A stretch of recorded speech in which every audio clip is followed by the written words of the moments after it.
Alright, this should be live. Let's see whether or not it's actually picked up. Is anybody out there?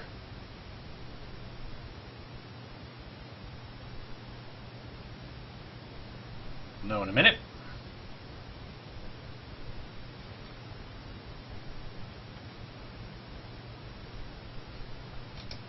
Alright, hypothetically the chat is down there at the bottom.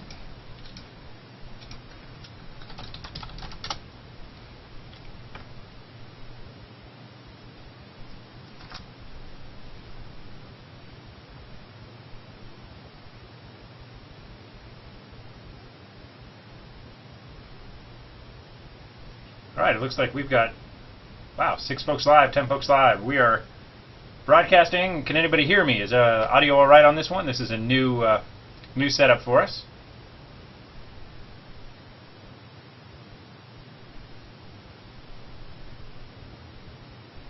You should see, if you've joined us via the blog, you'll actually see the chat about this video link at the bottom of the post here, so you can just scroll down a bit. You ought to be able to see.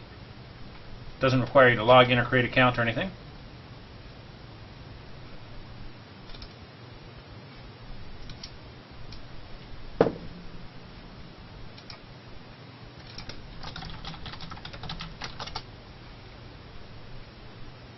Someone, anyone, type out a message, let me know you can hear me.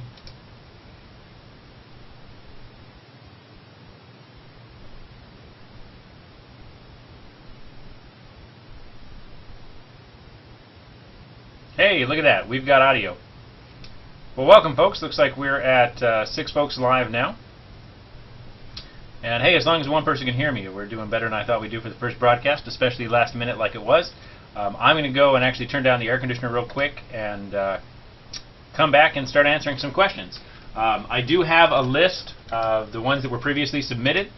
That said, however, those folks aren't here and you are, so I will start with your questions. If somebody out there has a question they'd like me to address, let me know. We will get that taken care of, and yeah, I'll see what I can do.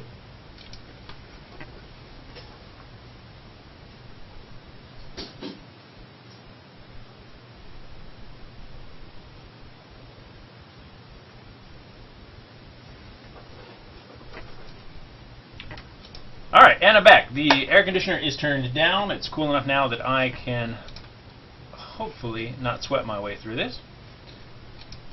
Let's see. Alright, nobody out there has a question, so I'm going to start in on the list. This is your chance, though. If you're watching right now and you've got an idea of what you'd like me to cover, this is the place to do it. Just type out your question. Let me know if there's a hobby-related question that I can get to for you.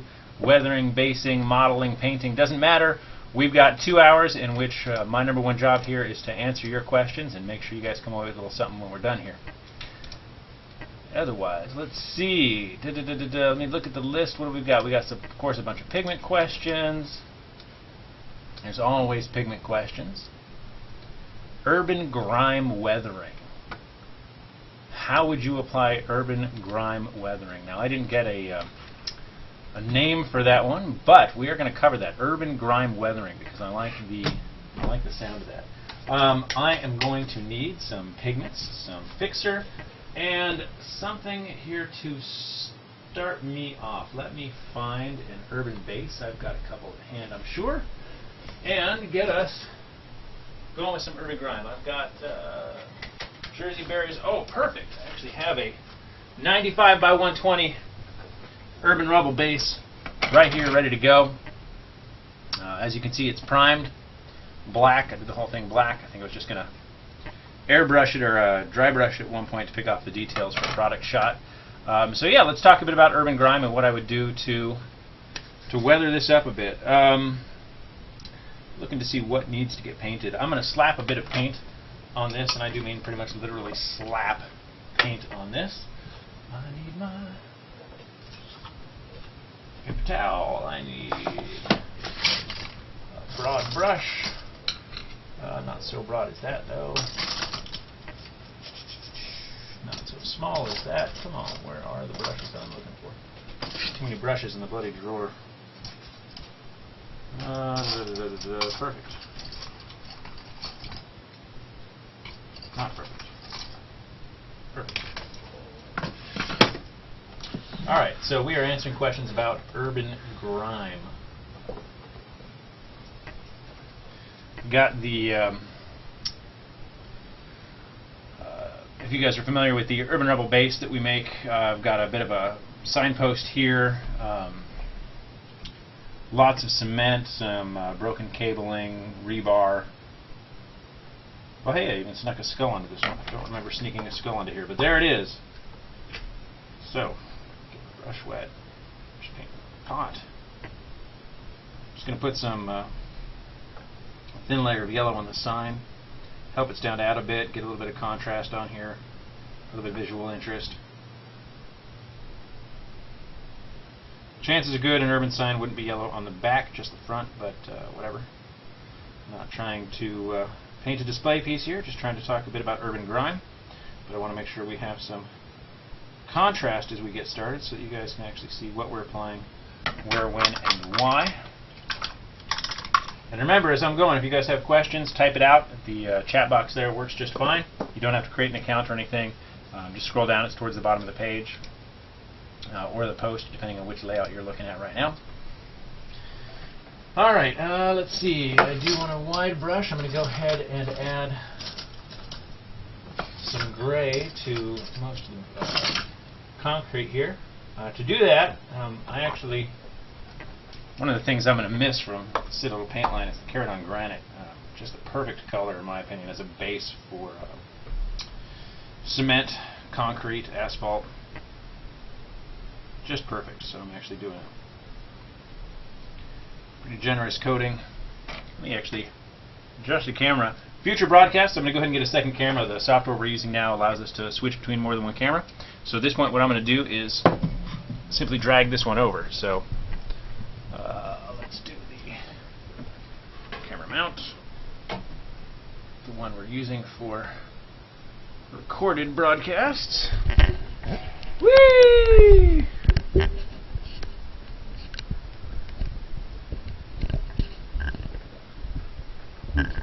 Alright. It's not perfect, it's not ideal, but it's going to get the job done here, right? So, you should now be able to see the base. Bring you down in here with me. So here we are, just real quick. I'm going to take the Caradon Granite, get all the big blocks of rubble. I don't need to be delicate with this.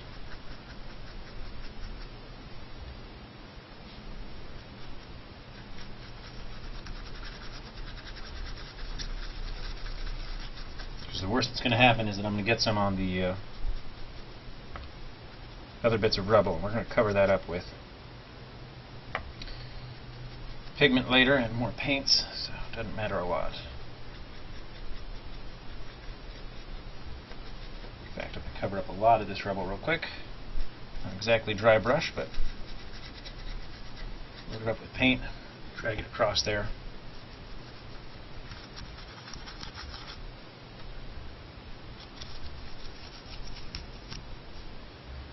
Get it nice and thick on the spots where I want to make sure I highlight the brown color most effectively. Yeah, I'm going to miss Caradon Granite. I'm going to miss it a lot.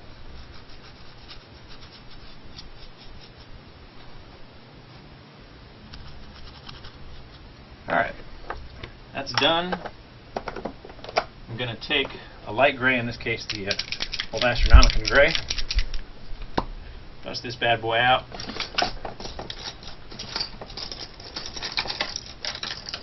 So this is all very, very quick. Obviously, actually doing a base for one of my models, I would take a lot more time, but I want to talk mostly about pigmenting. So we're going to talk about it both on the base, and I'll try to scare up a bit of tank. It looks like I've got some treads nearby that I can use.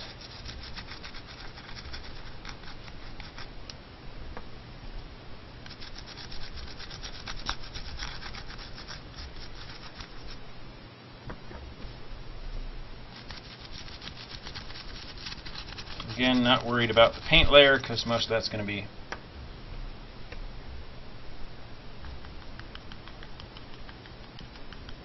covered in pigment.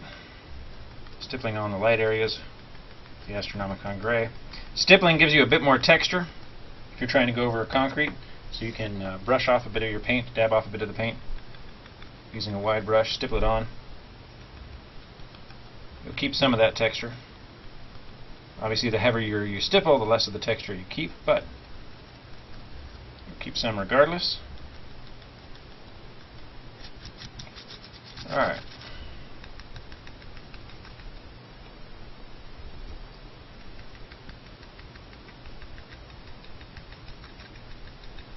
Alright, so that's just a little bit of base coating just so that we can get to doing the pigments.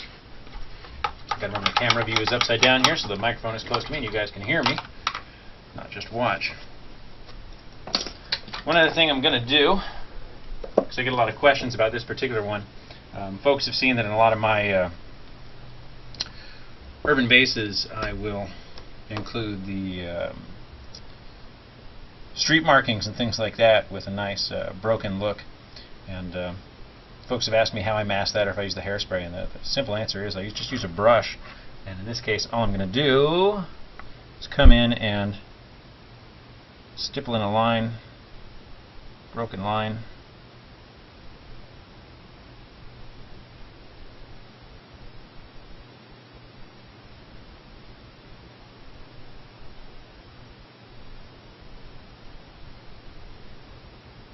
It paint's a bit thin. That's alright. Gives you the idea. You can start to see, I mean, just decide where you want the gap to be and you'll get a nice broken look to it. But we're here to talk about pigments and grime for pigments. While this paint is drying, I'm going to take a bit of Lehman Russ track. What's that? Does Mr. Justin just keep Lehman Russ track sprues sitting around? The answer is yes. Yes, I do. I just keep Lehman Russ track sprues sitting around. Dozens and dozens of them, and I wish that I could get more. Alright, another important thing here is to take a drink of my Manhattan because it's getting warm and we can't have that. I am delicious. Alright, so I've got my bit of track.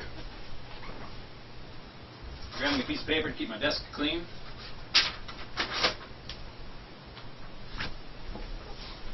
Alright, urban grime. Lots of ways that we can approach urban grime from a pigment perspective.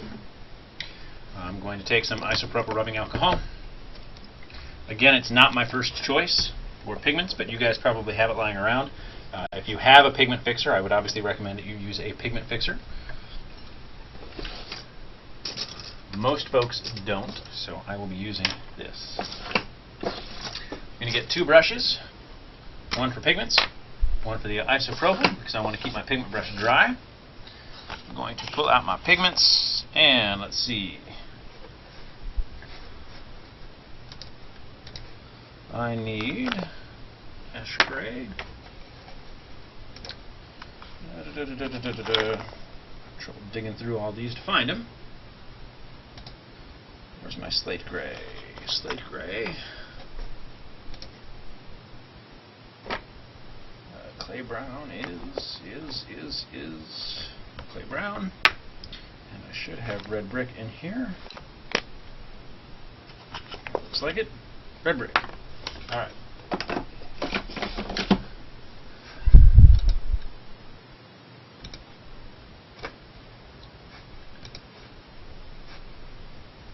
Hello, 9 folks now.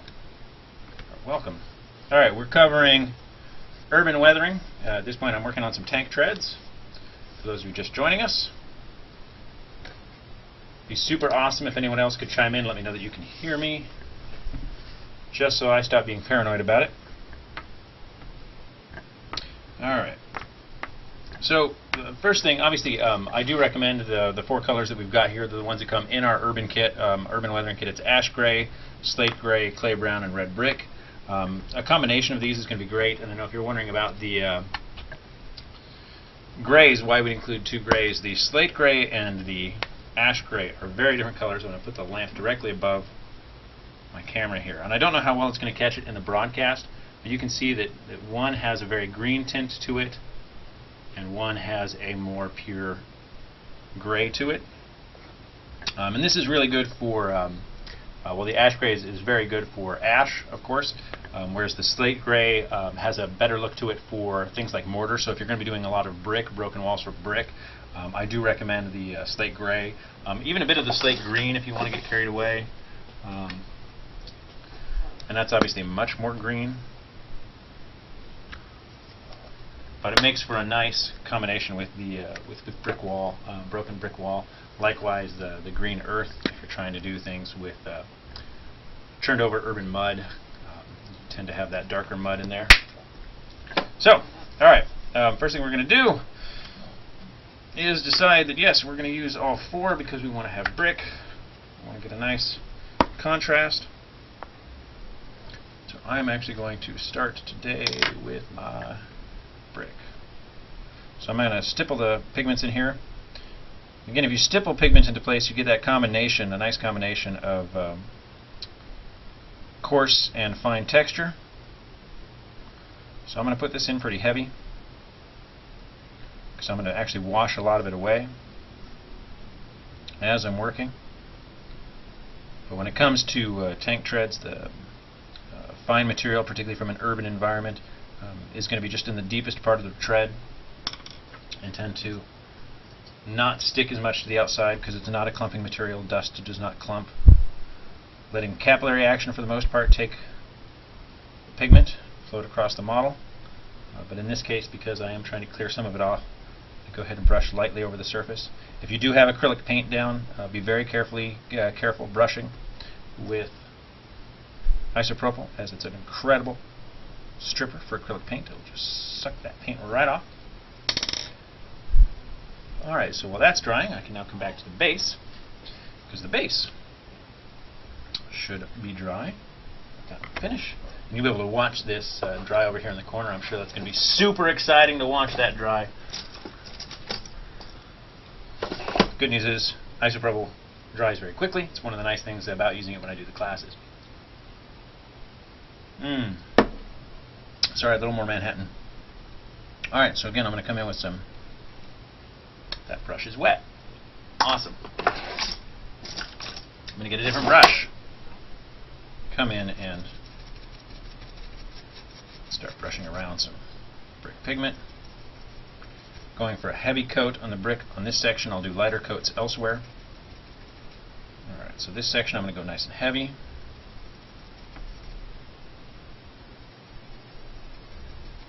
And I'll come over here and just do a little light weathering and actually decide that I just want spots of red. The weathering doesn't always have to be super heavy, of course.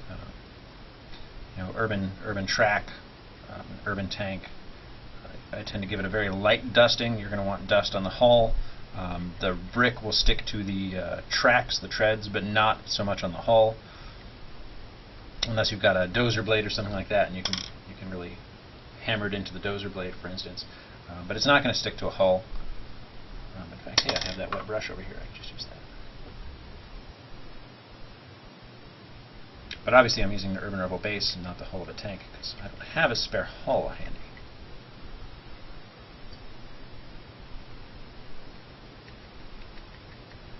I'm stippling the alcohol over the pigment here. I do want it to wash down off of the surface a bit. But again, I don't want to brush, because if I brush, I can take off the acrylic paint.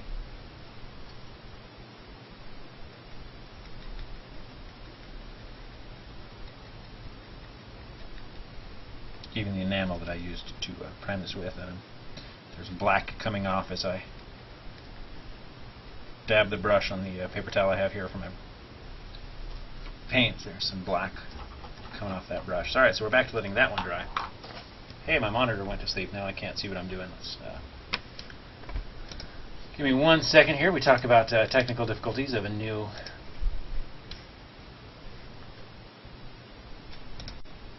experiment. And where are you?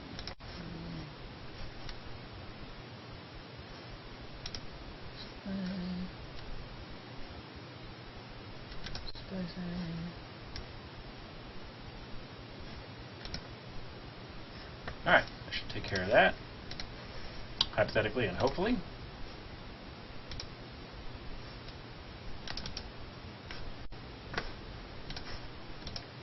And I'm back. Alright. See if I've missed any questions while I was away.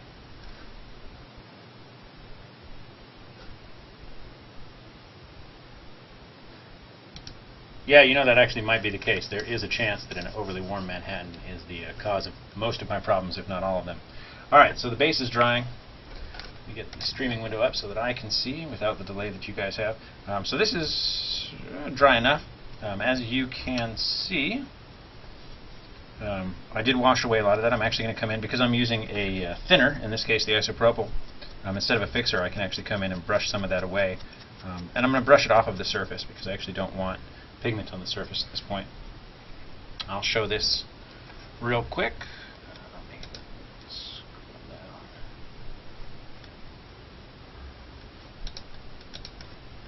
There we go. Just so you can see what it looks like while it's wet, so you can see the difference when we come back to it when it's dry, but I want to have the room here to work. Alright, so I'm going to come back this time. I'm going to get a bit of clay brown. This time I'm being a bit more selective about where I put the clay brown, whereas I wanted the red over everything. In this case, I'm coming in with the clay brown just between the tracks. Pull it up so you guys can see it.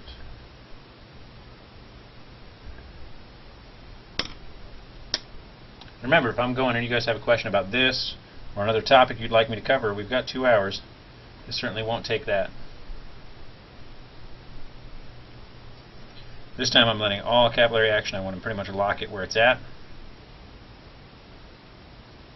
And while that's still wet, I'm going to take a bit of slate gray, load up my brush just ever so lightly. I mean, you can, I'm sure in the camera you guys can't see it sprinkle onto there, but I'm going to sprinkle just a tiny, tiny bit.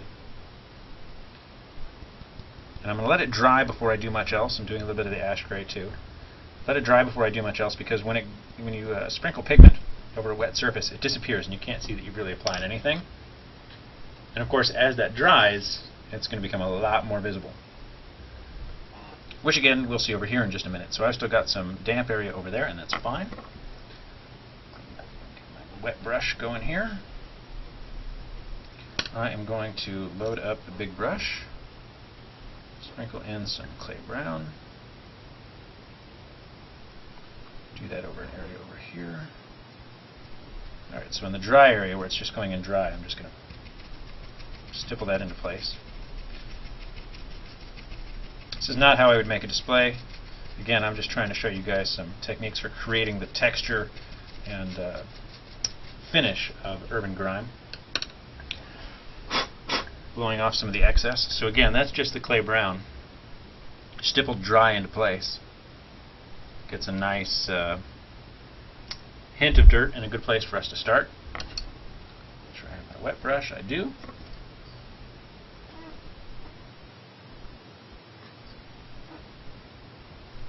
Gently, gently, gently stipple over the brown there. I'm going to wet this section down again, part of it. And again, do some sprinkling. A bit of clay brown. And again, because it's wet, I won't be able to see it, but that's alright. Slate gray over both sections. Ash gray over both sections. Especially ash gray over here. Nice thick texture on the heavy red part there. A lot lighter on the section that's just brown. Come over here, a little bit of slate gray. Now it's totally dry in the section that I'm doing now, and that's fine. What I'm going to do is actually come in and very gently stipple those into place with the dry brush, because now I'm actually going to be a little more selective. And oh, working a little off camera. Sorry. I've got to come up and remember to check the comments here from time to time too. So in this case, I'm going to come up and actually selectively place some of the grays. So this is, again, this is the slate gray. I'm I'm just pulling that into some of the recesses. The mortar would pool up as the bricks came tumbling down. And you'll see it changes the color of the red around it as well,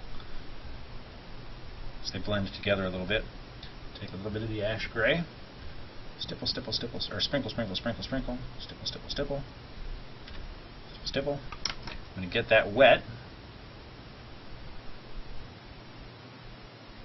Very gently stipple in some of the isopropyl. Awesome. Now both my big brushes are wet. I'll find another big brush. Good news is I've got plenty. Not that one. That one's apparently trash. There we go. That should stop that from happening. Oh, what was I going to do? Oh, right. A bit of ash gray over the now wet section to get the look of fallen ash and soot. Or cinder, rather. Alright. Back to our treads. So, the treads, you can see, have dried now. And with that dry, you can see that the ash I sprinkled over it is now lumped up in a random pattern. There we go. That's probably the best view so far. Now I have options at this point. Start by scrolling down so I can see all of the comments here. Alright, so I have options at this point. One of the things I can do, obviously, is blend some of this together, either by stippling gently, so that I can make some of those gray dots blend in with the rest, or seal it in place. To seal it in place at this point, I could come over it with my pigment fixer now, but I've had a chance to blend things in. Or I could use a spray varnish. Again, spray varnish is not my first choice, but it does work, and you probably have a spray varnish. I do have a video up on the Secret Weapon Videos channel. I was going to add more thinner to that, but I'm not going to yet. I do have a video of me showing off how to, or demonstrating how to spray varnish over pigment without losing the color or the texture. Very important. Instead, at this point, what I'm going to do is take the track as it is right now, get my metallic iron pigment, just tap my finger into it, rub that over the surface of my tracks, because again, urban tracks are mostly going to be clean. Blow off the excess, and what you'll see is you get that nice cold metal look. Super easy, but you still have all of the recessed grunge.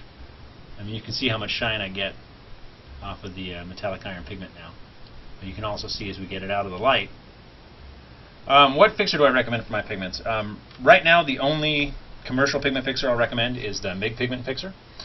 We do have one that we are getting ready to release. We have an enamel pigment fixer that we're getting ready to release. There's actually 5 gallons of it sitting in the shop right now. Testing bottles are going out, as well as sample bottles to the toxicologist because we have to get it screened. So the Secret Weapon pigment fixer when it's available. Otherwise, the MIG pigment fixer. You can also use commercial mineral spirits. It really depends on what your application is going to be. I mean, for a display model, yeah, I recommend going with an enamel pigment fixer. If you're going to be doing gaming, I actually recommend a spray varnish at that point. If you're going to do pigments and gaming, I recommend spray varnish. Alright, so that is our track. Any questions about grime on the track? I mean, at this point, I could still come over and add a bit more. Let's see, what would I add? I'd actually add a little bit more. If this was mine, I'd actually add a bit more slate gray. Just to brush that in. Blend it in here, stipple, stipple, stipple. So I can come in and I can add more pigment. I mean, I can do whatever I want at this point. You know, nothing's finalized until you decide the model's finished and set it aside, right? But that's it. I'm not going to do any more work on the track. This is still too wet to move on with. I've got to wait for that isopropyl to dry. So that means we are between topics. I need something else. Anybody out there got something they want me to cover? Well, you've got me. We have, well, hell, another hour and a half. I can head back to the list here, but always nice to make sure I'm answering questions for the people that are actually watching now.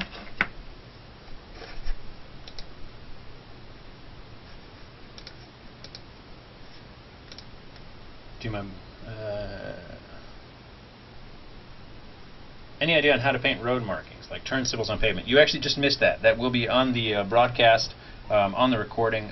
But you know what? Hey, we're between topics, so why don't I just go ahead and cover that real quick? Yeah, no problem. Lots of ways. One is to actually mask them off. Just use tape. Doing arrows is actually the easiest thing in the world, because all you have to do, of course, is tape the shape of your arrow, put a piece of tape across the bottom of it. If you want to be super lazy, though, you can actually just take your paint and stipple it in place. I'll actually go over the arrow I made earlier. So just stipple in your arrow. And where you want chips, just don't paint there.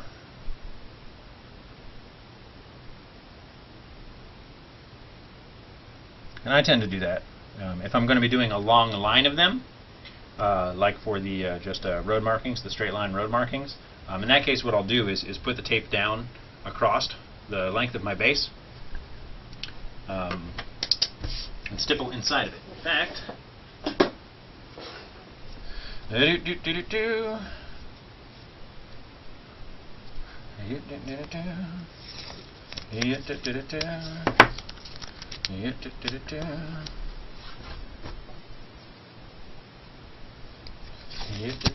and you can do this directly over a base, it doesn't matter. In this case, I'll make it nice and thin. I'm just going to eyeball it. For a display model, I would probably go ahead and measure that out, just because I'd want it to be more precise. In this case, I am going to measure out my the length of my road markers. I'm going to make them 3 foot long, which would be 3/4 of an inch at 1/48 scale, which is what we're working in. So from here to here, 3 feet apart, to here, to here, and here. Put a little X on the ones that get paint.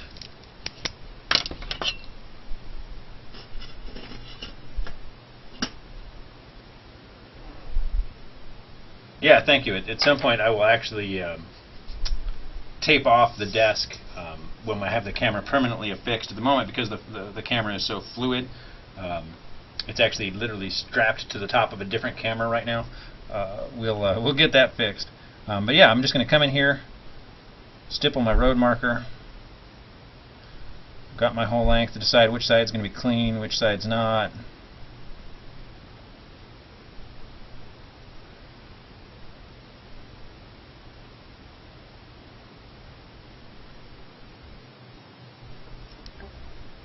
The other one starts here. Come mostly clean on this one, on the edges. I think crisp edges look better than rough edges, at least as long as you've got some definition. It doesn't look quite as random.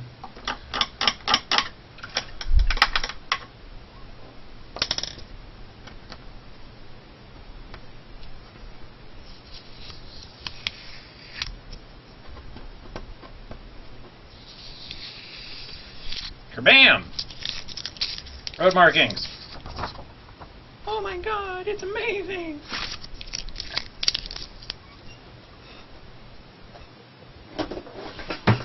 Happy to do that one. Anybody else got a question? I'm taking a look at the base here. The base is almost dry enough, and you can see how dramatic it is.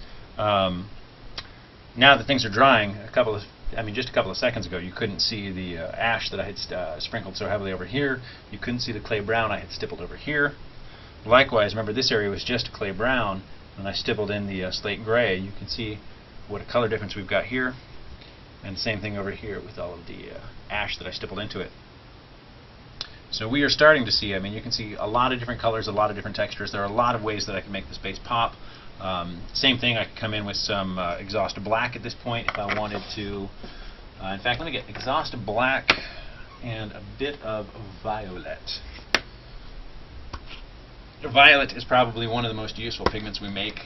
That surprises a lot of people. I know folks will take the pigment classes with me and whatnot, and I start talking about how great it is to have a good violet pigment, giving examples. And yeah, I run into folks every class like, oh yeah, I never thought I would use that. I have to go get a bottle. So I'm going to use the violet to come in and shade a few spots in here. Nice deep shade. So let's find a spot where you can, and yes, the road marks are all about stippling. Here's the little arrow I've got at the bottom down there.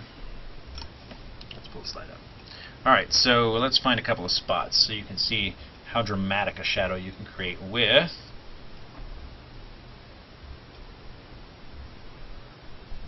the violet pigment, which looks like that's a good angle. Come in here, right in there, just start adding violet. And you can see right away, I mean, how much darker, more interesting that contrast is, how much it really pops the top out, really makes everything more visible. Same thing over here where we've got all that gray. Right. Come in very carefully, hit some of those recesses just to add a bit more contrast, a bit more definition between groups of brick, groups of rubble. Just like that, you can see how much more definition we get. Turn on the second lamp here.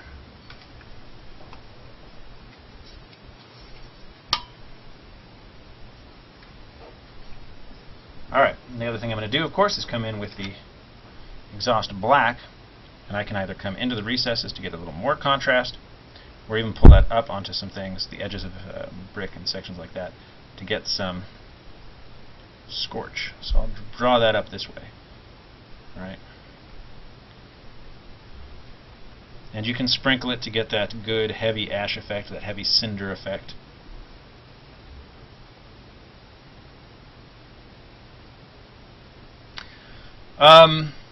Are there colors that work better with the violet pigment than something else?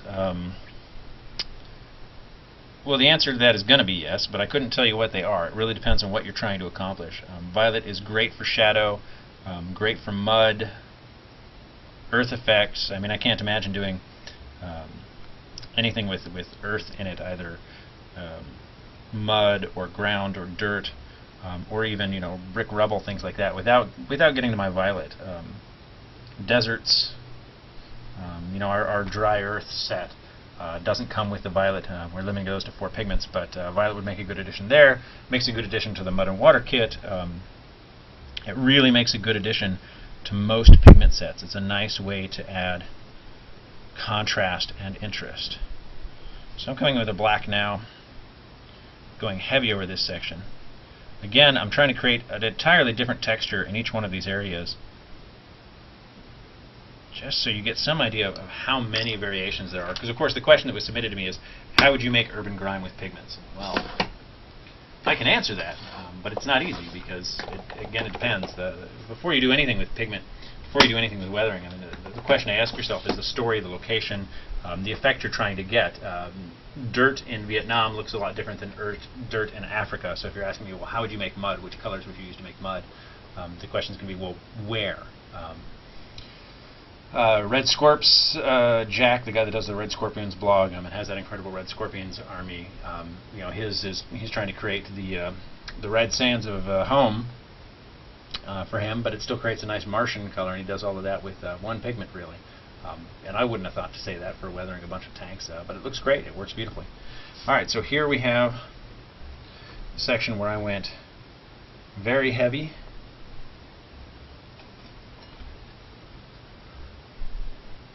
On all the pigment. So you've got a lot of color, but a lot of texture. Here's the area where I went heavy on the ash over the red. By bringing in that black, you can see you get a really scorched, hot look. This is the area where I went lighter on the overall pigments, focusing mostly on the recesses. And again, now that I have the black on here, the violet, got a lot more contrast.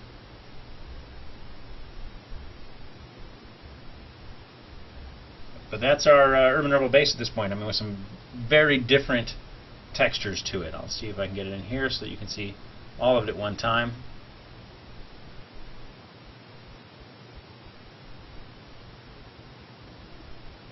Yeah, and Brew, I thought the same thing. They actually contacted me today to get the last of things set up. And no, they're happy to cover tabletop games at this point. I got some really great help from them. I'm totally happy with the service. So I'll be saying a lot of nice things about Twitch. Alright, so that is our urban base. That is how I would do urban grime. Again, here is the tank tread we did earlier.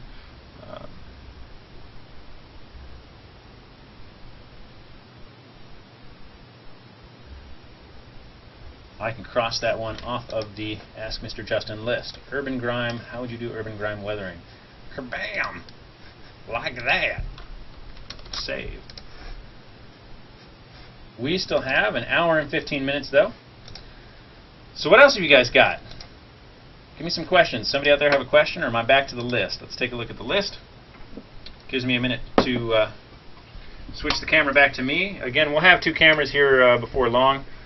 In the test ride, well, sorry about this. You guys get to go for a ride with me. Alright. I should be back. Hello, everybody. I'm back. So, drink of Manhattan, drink of water.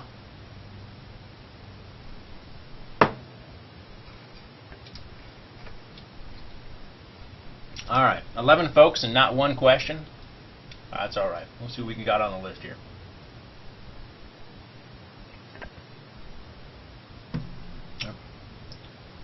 Hairspray weathering with rust. Okay, that is a question. Don't drink your paint water. I've actually not drank the paint water. I keep the paint water. I actually use one of the 3-chamber rinsing pots. It's one of the few painter's gimmicks that I actually approve of. I really like my 3-chamber pot, so I've never drank my paint water, but I have in fact rinsed oil paints in my Manhattan before. Needless to say, I didn't drink it after that, but I did feel really bad for wasting a Manhattan. Hairspray weathering. It's actually on the list, and I'm happy to do it, but I need to wait until the new camera setup is done because I'm going to actually need to move the spray booth. My spray booth is over there. The exhaust hose is that long white snaky thing. It goes out the window, and I need to be able to airbrush where I can reach the camera, and at the moment the camera won't reach anywhere near that, so there's not a point in trying to do it. Do your bricks need to be prepped before applying pigments to them? No. The big ceramic bricks are good to go directly out of the bag. If you want to use them as they are, great. Take the colors they come in. We're also going to have a gray mix here for November. I'm sorry, for September. We should have a gray mix for September. You can use them straight out of the bag, glue them to your base, glue them to your diorama, your display, your model, whatever it is that you're doing, and you can do pigments directly over the top of that. I do still recommend, since pigments are going to be one of the last things you do anyway, any of the varnishing you have to do to the rest of the model. Make sure you've already done that over the brick before you do it. It wouldn't hurt to have some additional matte sealant over those bricks before you get started, but it's not a requirement. Would you find that any specific pigment lends itself towards weathering asphalt? What kind of keeping it looking like it was fresh paved yesterday? Keeping it from looking like it was fresh paved yesterday. Yeah, that's another one that kind of depends on where you are. In a typical active city, a light brushing of slate gray over the top of something like that, like if you have a section of smooth paved road and you're trying to make it look just a little dirty, a little dusty, a combination of clay brown and slate gray is going to be good for that. Put it on very lightly with a wide brush, just brush it back and forth, back and forth, back and forth across the entire surface. Any of the pits you have in that surface, it's going to pick up on that. Because the moving cars are going to keep most of that dust going away. There's not going to be a thick layer of dust, but that will certainly help keep it look not so fresh. We clean up some of these brushes from the last project. Keep your questions coming, or I'll come back to the list here too while you guys are working on questions. Let's see what we've got here. How to use the display puck. Well, that's an interesting question. How do pigments work? Well, it's very broad.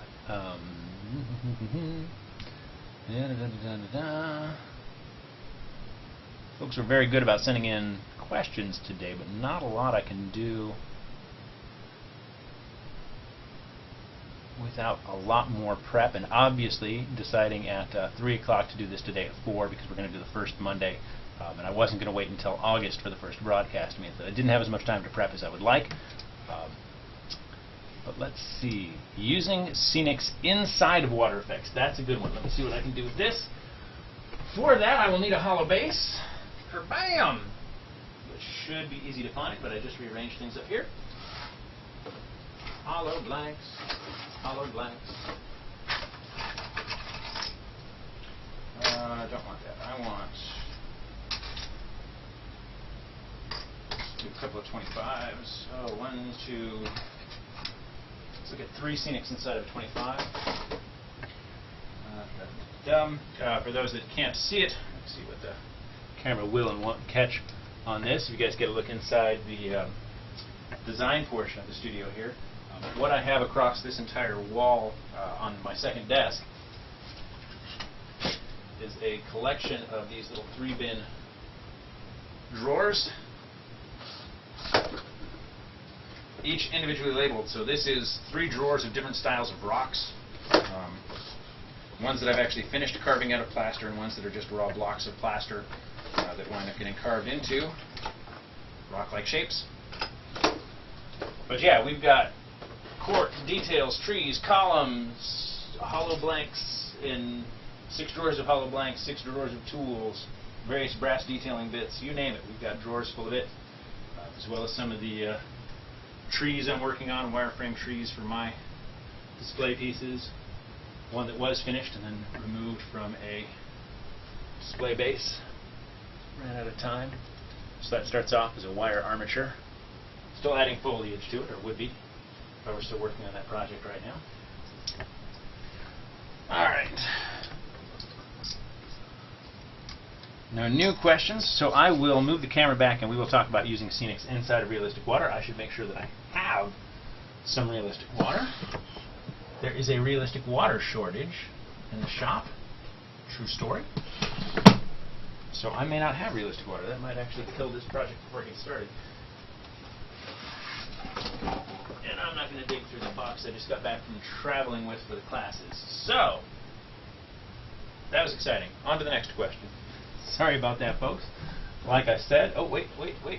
Oh, snap. We got a little bit of realistic water left. That'll do. Alright, let me get the camera moved again for August 2nd. August 6th will be the next broadcast. We'll have the second camera set up, so I will actually be able to just push a button to switch between things here. I'm going to get a fresh piece of white paper so you guys get better contrast. See?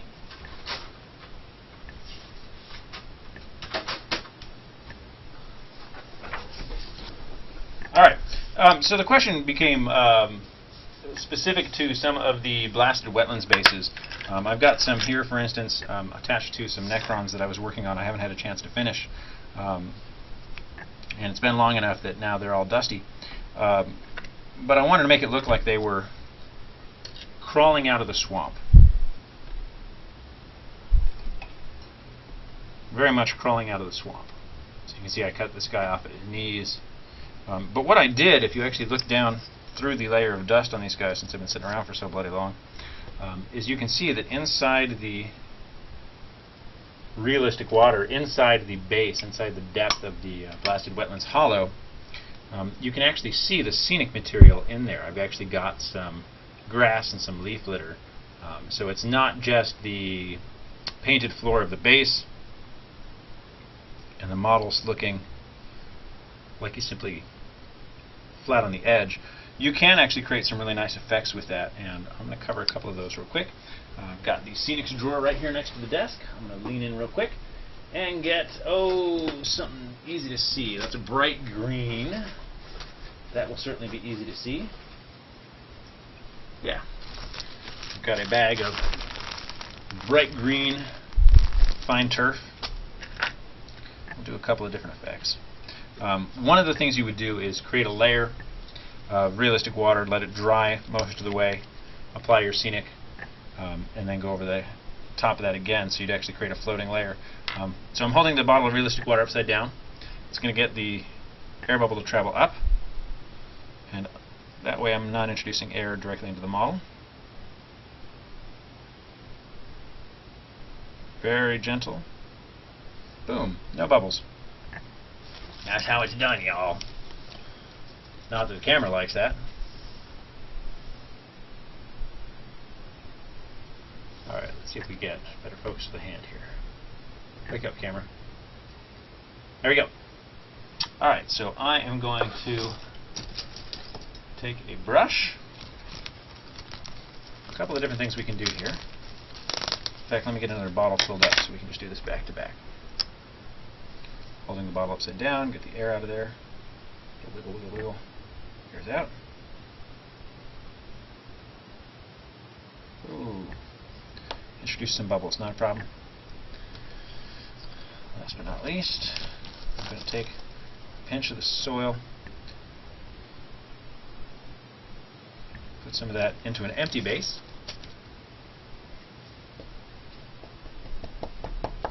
Getting air out of there again. Looks like we'll actually have enough for these 3 bases.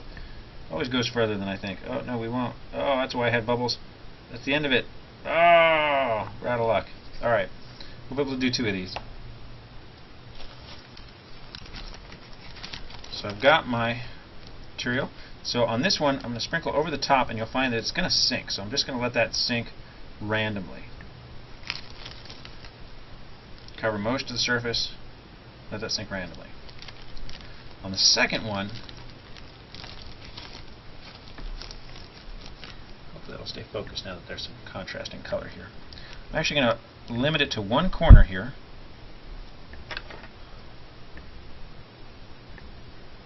And as that sinks, I'm going to start pulling it back. So I can just let that pool there to create a mossy look, say near the edge of a bank. I'm going to start pulling it out.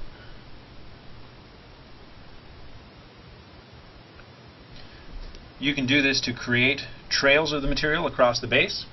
Alternately, you can actually start it next to a model. So I could put my model here and pull it away from the model. For instance, if you've got a guy wading through a swamp or something like that, the material is actually going to be going away from him as he creates that wake immediately behind the body where the moss and scum that's floating on top of the water has been disturbed and moved away. Looking around for another bottle of realistic water. I feel like I should have some, but no. They've changed our recipe on us, so we have until Friday before the new stuff gets here, so the shop is all empty. But here are my options. If I decide I want a little bit more on the one where I'm creating the runnels, no problem. You can add a very light sprinkle over the whole surface, or just add more where you started.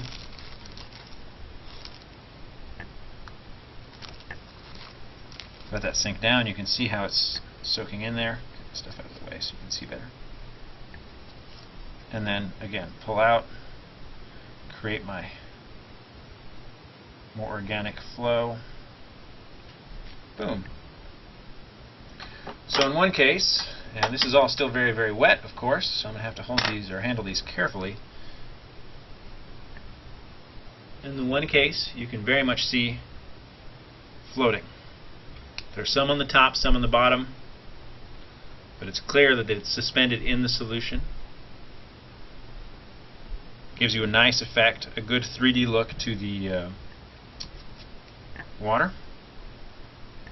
In this case, the same idea, the same effect, but you can see how I have intentionally created runnels, created paths where it's going to flow, decided where it's going to be heavier, where it's going to be lighter, so that up here near what would be like the bank of my shore, it's nice and thick, nice and heavy, where that moss would be growing up towards the bank. Low down there, but then you've got these little floaters out here.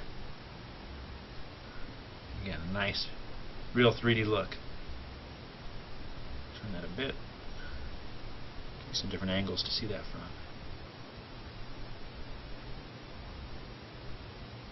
All still very fluid, and I'll get some photos of this up on the blog when they're dry, so you can see how those worked out. I just need to set them somewhere they won't get kicked in the face.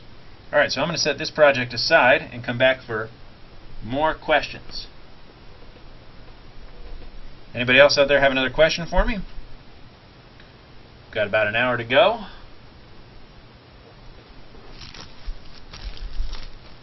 Weathering, modeling, basing.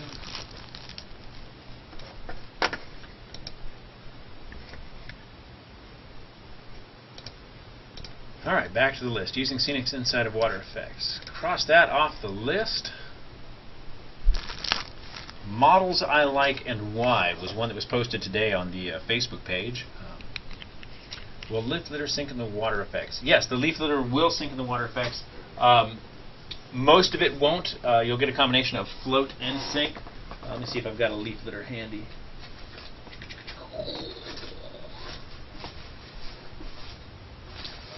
Oh, I know why. I just made a drawer for leaves and trees, didn't I?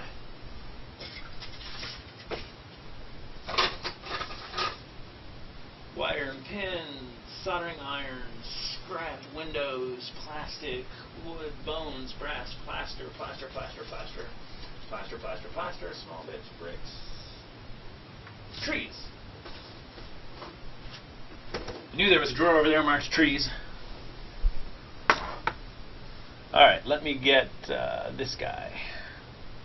Back over here. So here's this one. And I will take, we're talking about a forest here, so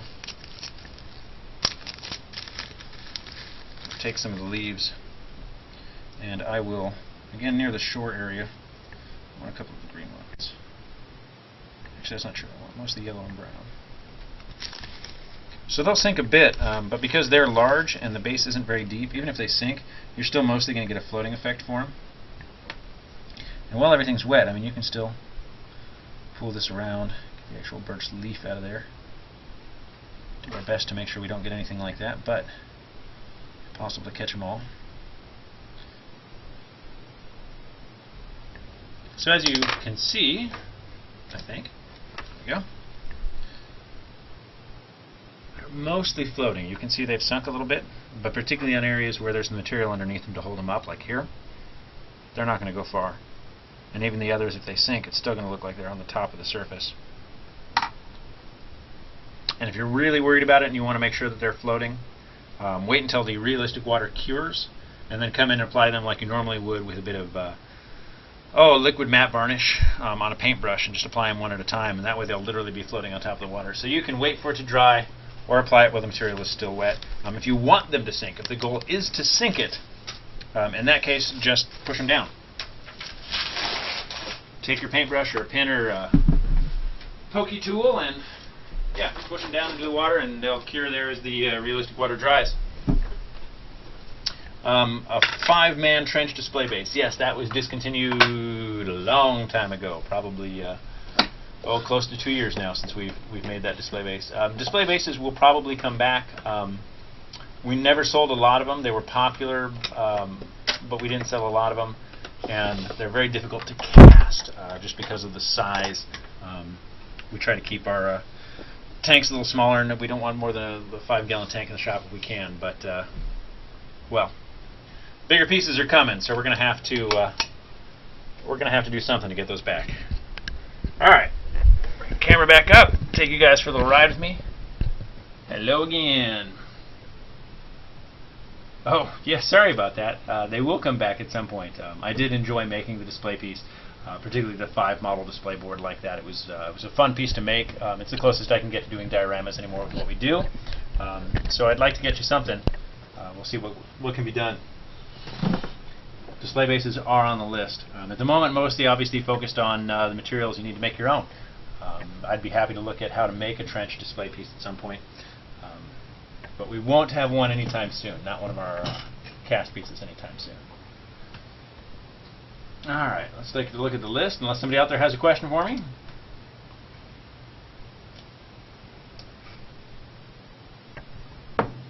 Yeah, otherwise we're on to a chatter one. Models I like and why.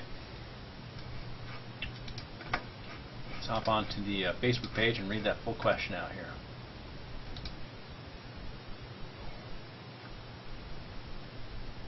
So someone on the Facebook page today asked,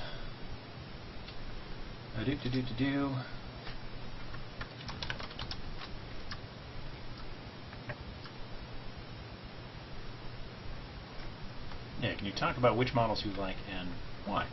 Yeah, we can absolutely do that.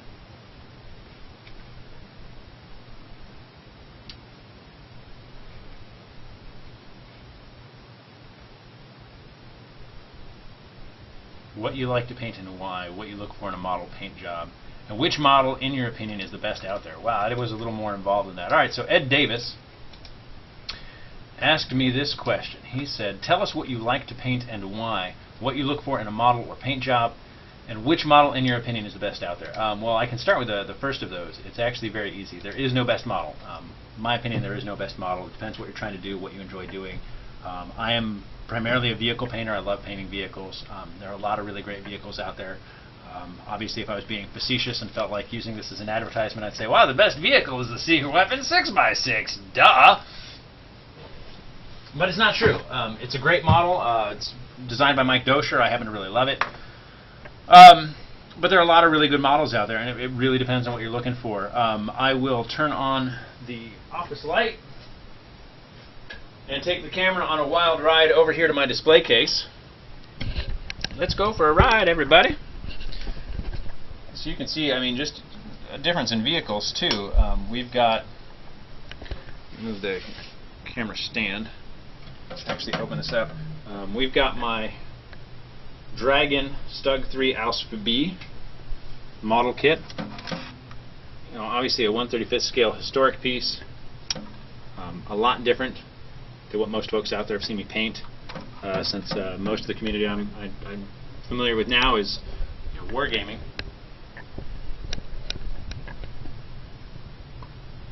But then you've got, you know, one of the GW Chimeras down here that I did in a winter setting. Lots of frost. It's a great kit. We've got a Stug 3 Alpha G from Warlord Miniatures. It's like a 6-part resin and metal model kit that I did an abandoned one sitting in some mud. Again, a fantastic model. 1/100th Flames of War destroyed Sherman. Again, it's a great model. I loved painting it. The only thing I added was the tarp and the boards. They're great models. When it comes to infantry type models, you know, obviously I've got my collection of Games Workshop models up here. My Happy Monk, my Cord in the Door. You know, the Japanese bust that I did. Very different than anything else I've done. And I'm not going to get into focus for us. Very different. You know, Pedro Cantor up here is probably one of my all-time favorite Games Workshop models. I think he's a nice, dynamic, fun piece. I love the Games Workshop models for their posability, the plastic models with so much possibility to them. You know, the ability to kit bash. A lot of the Avatars of War stuff coming out now. Just fantastic pieces. And I've got another, you know, historical kit down there, the GMC 2.5-ton truck, at this time from Tamiya on 1/48 scale. So is there a best model? No. There's what you enjoy painting, and that's going to vary from person to person and project to project. I've got some Dark Age miniatures waiting to be painted. I've got Pan from Studio McVeigh working on a nice display base for him.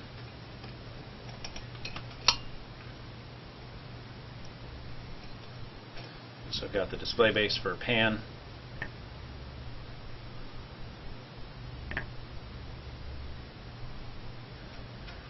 And he's a great model. I mean, obviously anything coming out of Studio McVeigh, they do an incredible job. I hope you commit to Sedition Wars. It's going to be super awesome. But let's see, there was questions where I came in ranting about that. I have next to nothing experience with pigments, but always wondered, is it practical to use pigments on actual gaming pieces? Won't they wear out fast? Are you using some pigment fixer? Yeah, we're coming back a bit to something we discussed a little bit earlier. But yeah, absolutely practical. Ooh, camera's aiming way up. Yeah, we got to get 2 permanent camera mounts here now. Thank you for bearing with me on this inaugural test run, official test run anyway. My Blood Angels, let me pull out my Blood Angels army. I'm under the desk here. My Blood Angels army. The basing is done entirely with pigments. And, I mean, obviously this is my gaming army. It survives time in my battle foam case. Every one of these models has pigments on it. Likewise, my K-Door force in here when it's finished, in 2000 pretty much never, given the time that I have to do it, is going to have pigments on all of them, all of those bases. One more Manhattan.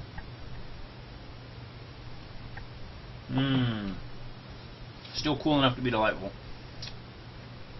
Alright, let me find one of my Sargents. It's a good representation. So in this case, the base, the only paint on this base, come on camera, the only paint on this base is the red ring around the bottom to help me denote the squad. But you'll see how that comes up onto the legs and onto the feet, to a limited extent on his knees.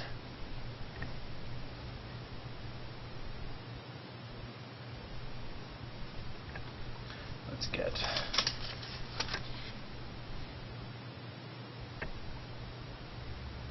just not going to want to focus for us. It's sitting here on a light. But these are my gaming pieces, and there's pigment on every one of these guys. The bases are entirely pigment. I did them with the squads. So again, a blue ring on this one, but that base is entirely pigment. You can see how it comes up again on his feet, on his knees. The video on youtube.com/secretweaponvideos, where I demonstrate how to apply spray varnish over pigment without losing the color or texture, is actually done on my Blood Angels Librarian.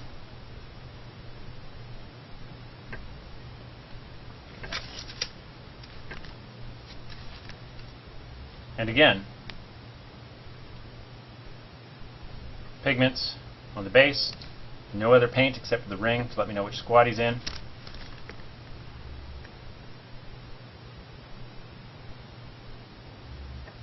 All the rest of that, pigment on his legs, pigments on his feet, and the base is entirely pigment. And I game with these, and I'm tossing them in my battle foam case here. They bounce around on the plane and whatever. I have no problem with them. I do recommend, if you are going to be doing gaming pieces, do use a spray varnish more than a pigment fixer, because a pigment fixer, while we talk about it as a permanent pigment fixative, it's not as permanent as a spray varnish. A spray varnish, you're more likely to ruin all of the work you put into it with a spray varnish than you are with an actual enamel pigment fixer, but it's more likely to stay when you're done, as long as you do it right. Watch that video. The idea is just to make sure that with your pigment fixer, at that point, your spray varnish over pigments, you're not trying to seal the model, you're trying to lock in the pigments. So just poof, very, very quick. Is pigment suitable for Flames of War size models?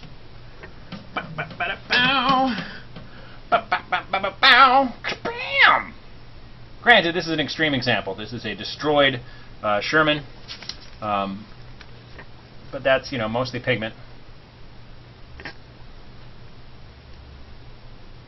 And you can see pigment in the groundwork. Obviously pigment for all the rust. And yeah, absolutely perfectly suitable for doing dust and mud and whatnot on Flames of War models and 1/100th scale models. When we're talking about pigments, they tend to run between 5 and 50 microns. It's obviously a lot smaller than salt at that point. You're talking about something so fine that the idea of 1/100th scale is totally irrelevant to a pigment. So yeah, absolutely perfectly good. I'll have a longer pigment talk, specifically pigment talk, about what to look for in a pigment. Some pigments are better than others when it comes to their ability to scale down well. Obviously a finer grade pigment, the MIG pigments, the AKA pigments, the secret weapon pigments, those are going to get my vote over anything else that's on the market. And I've used a lot of pigments. I could reach from here about a dozen brands of pigment, and there are 3 that I will recommend, including Secret Weapon, MIG Productions, and AK Interactive. MIG and AK right now are having some supply troubles, so if you do want to try and get a hold of their materials, good luck. They're definitely having supply troubles right now. But I saw more questions come up. Take away my models before I forget them. What do we got? Do you, make sure I didn't go back, I'm curious about that as well. I wasn't here from the beginning. Is pigment suitable for Flames of War size models? Yes. Do you typically paint highlights over washes? Typically. depends on the project. Are you talking washes in the broad sense, or washes, secret weapon washes specifically? So if the question is, do you typically paint highlights over washes, are you talking secret weapon washes or washes in general? I take it you mean more like an edge highlight at that point? Either one, okay. It depends on the style that I'm painting. I mean, again, if we come back to old Pedro Cantor here, my Pedro Cantor was done in the heavy metal, yay for edge highlighting style.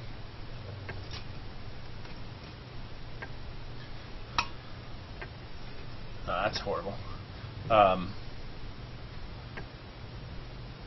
In which case, yes, I did come in and do some highlighting over the washes.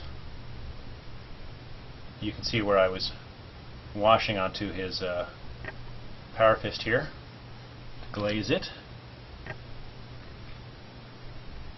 and then brought the highlight up over the top of that. But if I'm doing a display piece, the answer is no. I'm not going to do it for a display piece because these days I much prefer painting in the French style. It depends on the style you enjoy painting, what you're trying to accomplish. If I take pan here, again, this is the start of my Studio McVeigh pan. Are not going to be a lot of edge highlights and washes on him. Going for a dark model, particularly since he's going to be standing on that very dark base. So it really depends on what you're trying to accomplish. For an edge highlighted model, yes, I will do a highlight over the wash. For something with more blending focus, no, because you're blending back and forth between highlights and shadows. Oh, sorry, I just misunderstood the question. Actually, what I meant was, do you do highlights over or under washes? Yes. Even if I'm doing the more heavy metal style with the edge highlighting, I will still go back and forth. I might do my deep shadow, do a wash to blend that down to glaze. Particularly if I'm using the secret weapon washes, because they are more properly a glaze than a wash, like DD's Magic Inks, any of the ink-based washes out there that are going to strictly hit recesses. The secret weapon washes have a body coverage. So for those, yeah, I might use it as a glaze to blend down my shadow, highlight, come back in, do another shadow, do another highlight, do another glaze, back and forth, back and forth, back and forth. Particularly for display pieces and that, like Pedro Cantor, I probably went up and down in terms of the red and the black on his, or the purple on his arm, on that red arm, a dozen times. There was a lot of back and forth between the purple color that I was doing on his shadows and the orange highlight I used on the edge.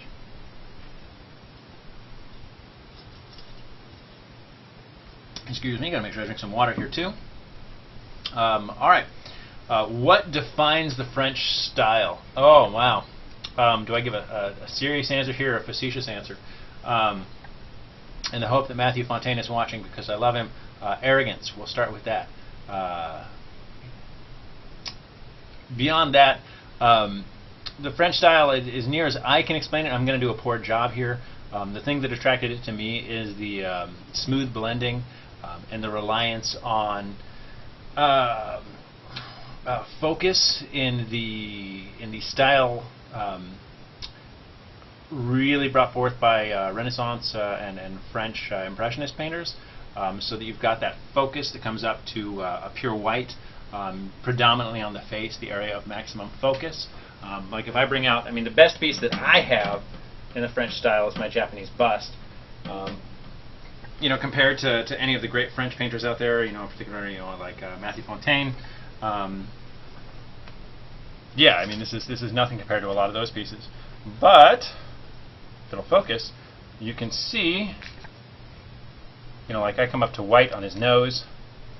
Yeah, it's not going to focus. Let me take you guys for a quick ride. Get a piece of white paper. I'm going to grab a couple, since it looks like I'm going to keep having to refocus the camera. August, the month when I will be able to just push a button and switch between the two cameras here. Alright, let's take this for a ride. Camera bar. Bam!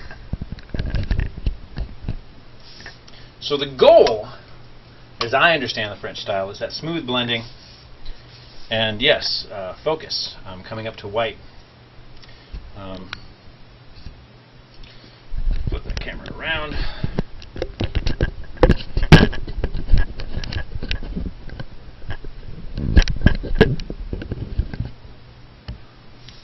So you guys have the vertical focus at this point.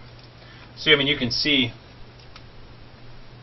on the model where I've got my shadows under the chin. Like if I turn this up into the light, you can see the painted shadow where we're very much a rich mahogany color on the back of his head.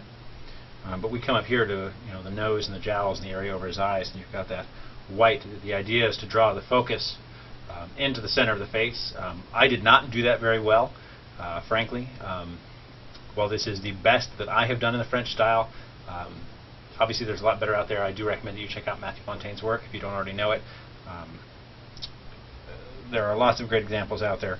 But yeah, I mean, you can see again, on the body itself, where I'm tricking the eye a bit into drawing in the focus so that I've got the white here closer to the face, but with contrast, so that this piece is darker next to it. The idea is, again, drawing that focus up towards the face, lighter on the top of the head. Again, the idea being I'm trying to draw the focus into this area here, into the eyes, so I've got maximum contrast under the eyes.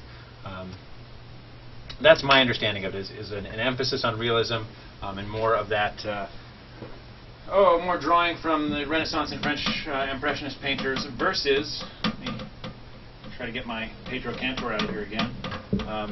My Pedro Cantor has been one that I know a lot of people have said nice things about, but again, more in the heavy metal style, where the focus, overall focus on him is largely lacking.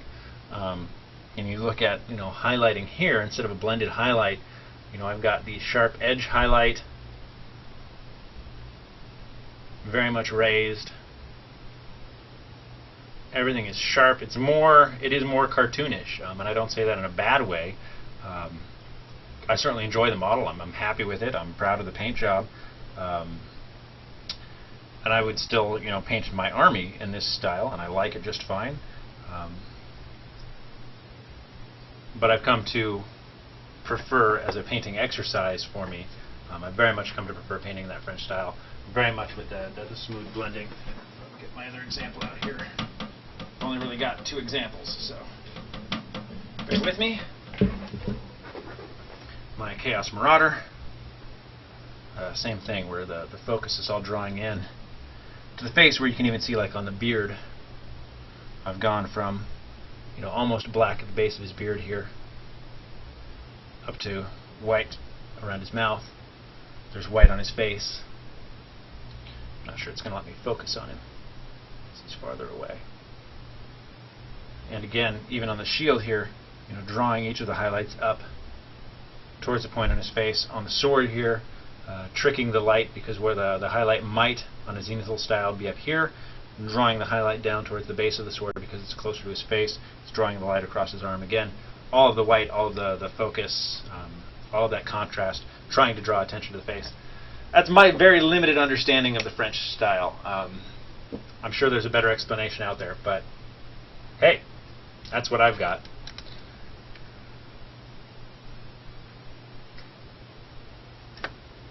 And we've still...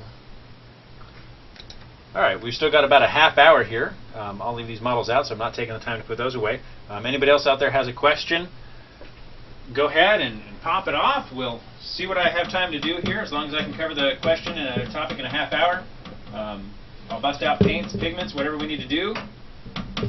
Or pull the camera back up and we can have a chat about the industry, production, anything reasonably hobby related.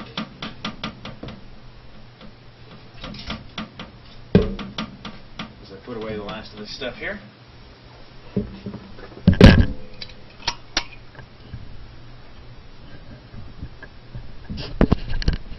Well, I've got folks as a captive audience here. Before we go out and buy another one of these cameras, because my goal at the moment is to buy a second one of this camera, the one you're watching on right now.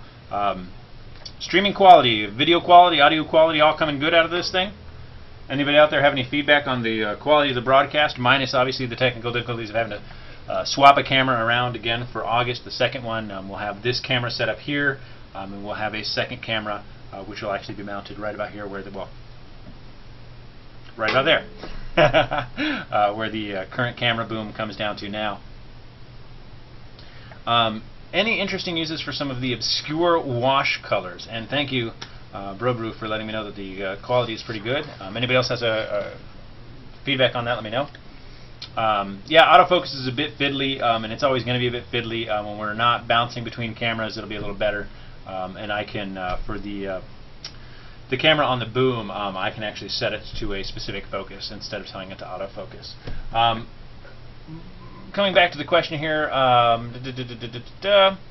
Factor 40 asked, any interesting uses for the obscure wash colors? I assume you mean things like cotton candy. Yeah, there are interesting uses for that. It really depends on what you're trying to do. One of the things I really considered when I came up with colors like Fallout, because 24 of the 30 colors are Les Brusley's original colors. You'll find his name mentioned here. If you guys don't know, awesomepaintjob.com. Les is amazing. He puts out a lot of great videos. Really tremendous painter. I'm glad to have a collaborative relationship with him. I actually fell in love with the Secret Weapon washes when he was making them as Les Original and Les Dirty washes. When he stopped doing that, he published the recipes, and I got a hold of him and said, hey man, I want to make this commercial. We got an agreement, and we did it. So I fell in love with these as a product long before we were making them, long before the Secret Weapon name was attached to it. But the last 6 colors are my recipes, and that includes Fallout, includes Golden Brown, and includes Cotton Candy.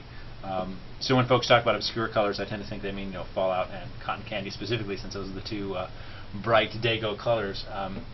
Fallout's an easy one. When I did this, I was looking at starting a Crix army, and I wanted an easy way to create that OSL glow effect. Obviously, you can do that with any of the colors here because the Secret Weapon washes make an incredible glaze, and you do get that body coverage. You can go out and, like around the lens effect or things like that, do start with the white on the base, boom, boom, boom, boom, pull in the color so that it's going darker as it comes out.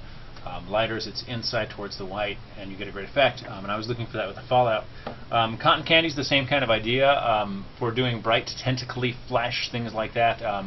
I suspect as Games Workshop releases the new Chaos Codex, we'll see more people buy the Cotton Candy. Comically enough, it's one of our better sellers of the 30 colors. We move a lot more Cotton Candy than I ever expected to. But I've never had any of those people send me pictures and say, hey man, thanks for the Cotton Candy, let me do this. Whereas I've gotten pictures from a lot of the other colors, including Fallout, again from Crix and Necron players that are using it like between ribs to get the glow and things like that. Alright, let's see. Oh, hey, we've got more feedback here on the broadcast. Keep a close eye on your camera stage and use the light box and train off finished models. Colonel, that'll certainly happen for the August broadcast. Again, this one last minute. Deciding that we were going to do this on the first Monday of every month meant that I either did one tonight with about an hour to prepare in the one camera, or wait until August. And I didn't want to wait until August. I've been putting this off for the better part of a year, and I figured if we don't start now, it's not going to happen. So, damn it, let's do it. I'll definitely make sure that the 2 lights are sitting here with the diffusers on either side of the camera boom. The second camera will be here on the boom.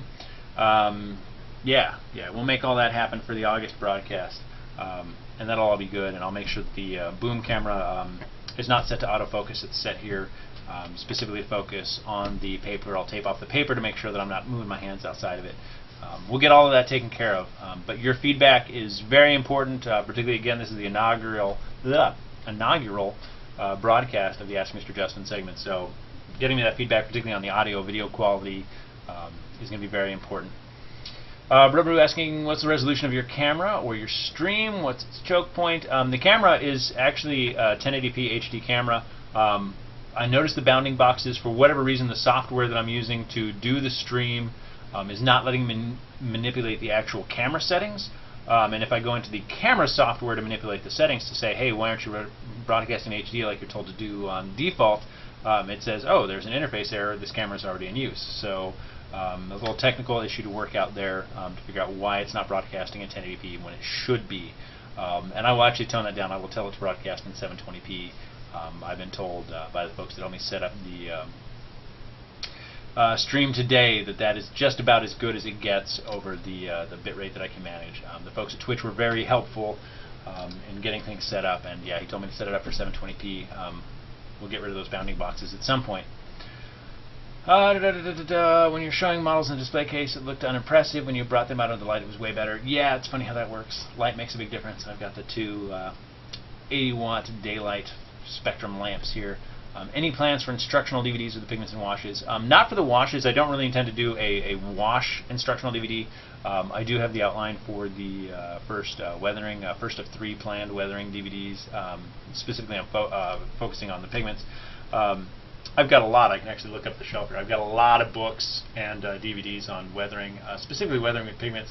And the reality is, for all the time I spent working with pigments, I've been dreadfully disappointed with these things. Even knowing what I know about pigments, it's really disappointing. I was actually talking to a friend the other day, and he gave a great example that all of these DVDs that are out there now are like those cooking shows, right?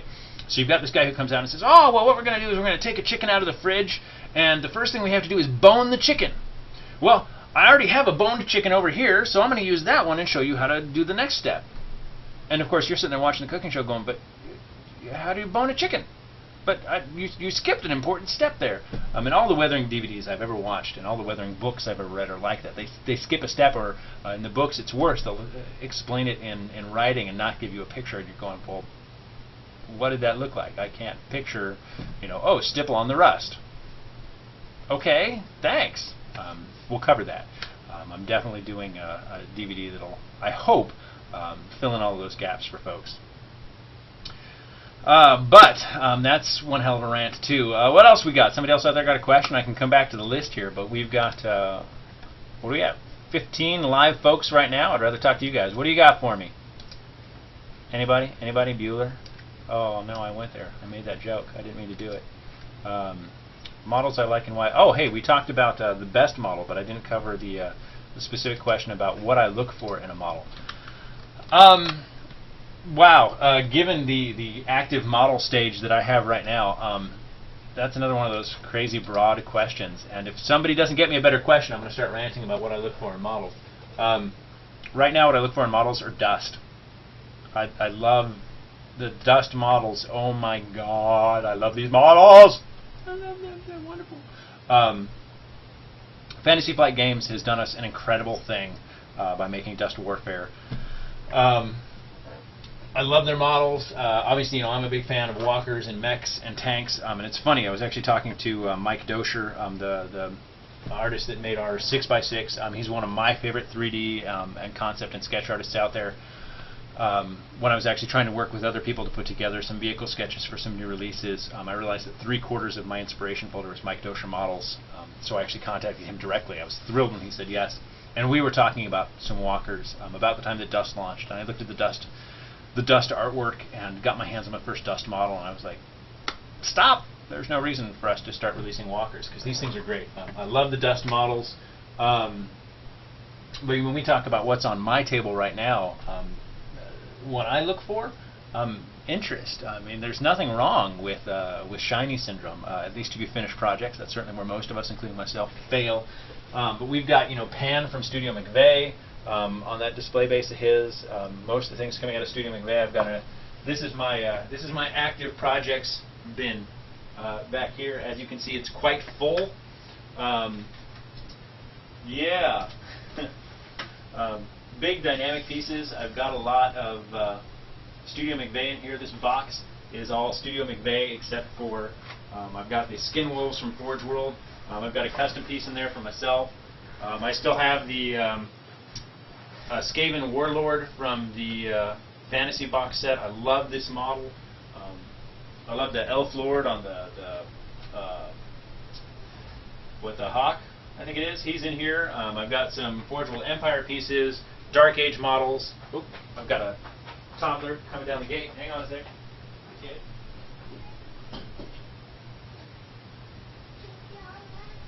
No. We might be attacked by a toddler here in a minute. But yeah, I mean, I've got a lot of varied models in here.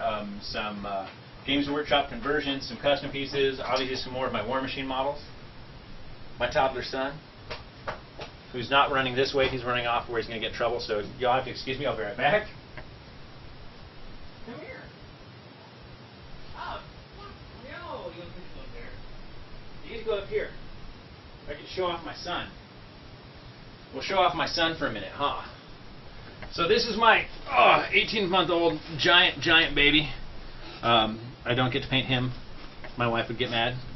Seamus, can you say hi? Hi. You get a little hi. Well, that's something. Yeah, you don't get to come in here often, huh? On account of the fact that most of these things will kill you. So I'm going to put him upside down and take him out to his mother. We'll be right back. Oh my goodness. Giant baby. Mwah. Get your mama.